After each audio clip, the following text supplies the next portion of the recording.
جی بالکل، جس طرح آپ کو پتہ ہے کہ قائد جمعیت مولانا فضل الرحمان کے اپیل پر سارے پاکستان میں احتجاج شروع ہے۔ اس وقت ہمارے ساتھ انہیں امیدوار سابقہ مولانا حسین احمد مدنی ایڈوکیٹ صاحب موجود ہیں، ان سے بات کرتے ہیں۔ سر کیا کہیں گے؟ بسم اللہ الرحمن الرحیم۔ جیسا کہ آپ کو معلوم ہے کہ گزشتہ دنوں ایران کے اندر مجاہد کبیر جو کہ قبلہ اول کی آزادی کے بہت بڑے مجاہد تھے، فلسطینیوں کے اس ظلم اور جبر کے خلاف ایک مضبوط آواز جو عالمی دنیا کے اندر تھے، وہ اسماعیل ہانیہ صاحب جن کو بے دردی کے ساتھ جو ہے شہید کیا گیا۔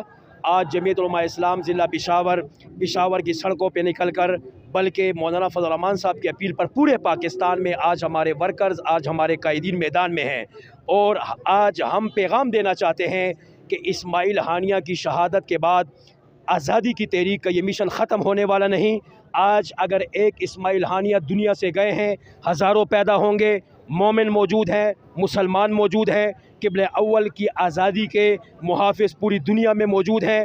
اسماعیل ہانیہ کی شہادت کے بعد اس مشن کو مزید تقویت ملے گی، اس کو جلا ملے گی، اور انشاءاللہ العزیز آپ دیکھیں گے یہ تحریک مزید منظم ہوگی، اور وہ وقت آئے گا کہ جب اسرائیل کے ایوانوں کے اوپر بھی اسلام کا پرچم لہرائے گا انشاءاللہ العزیز۔ مولانا صاحب یہ بتائیں کہ ایک طرف اگر ہم دیکھیں ایران نے وعدہ کیا تھا اور دعویٰ بھی کیا تھا کہ ہم فلسطین کے ساتھ ہیں، اگر دوسری طرف اس واقعے کی طرف دیکھیں تو اس کی سرزمین پر اتنا بڑا واقعہ ہوتا ہے، آخر کیوں؟ کیا کہیں گے؟ دیکھیں جی، حقیقتاً بات جو ہے وہ یہی ہے۔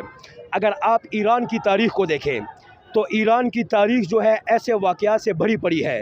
حضرت حسین ابن علی رضی اللہ تعالی عنہ کو آپ دیکھیں، ان کو بھی 27,000 خطوط لکھ کر جو ہے تو بلایا گیا، وہ کوفہ کی طرف آئے، کربلا کے میدان میں جام شہادت نوش کر گئے۔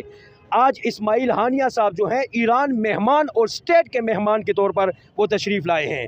یہ خود اپنی جگہ ایک سوالیہ نشان ہوگا کہ جب ریاست کا گیسٹ اور اتنا بڑا VIP مہمان جب وہ ایک ملک میں آتا ہے تو آیا ایسی کمزور سیکیورٹی کیوں دی گئی کہ آج ایران کے اندر ان کے اپنے ملک کے اندر ان کے مہمان کو جو ہے آج بے دردی شہید کیا گیا؟ یہ تمام جو ہے سوالات اپنی جگہ پہ موجود ہیں، اور میں سمجھتا ہوں کہ آج ضرورت اس امر کی ہے اقوام متحدہ، اسلامی ممالک، عرب لیگ، آج حکومت پاکستان اس مسئلے کے اندر عالمی سطح پر جو ہے ایک کمیٹی بنائی جائے، اور وہ کمیٹی تحقیقاتی کمیٹی ہو کہ جس کے اندر ان تمام حالات و واقعات کا جو ہے وہ جائزہ لیا جائے، اور اس اصل مسئلے تک پہنچا جائے کہ آخر اتنا بڑا کولیپس جو ہے وہ اسماعیل ہانیہ کی صورت میں شہادت کا ہوا، وہ کیسے رونما ہوا۔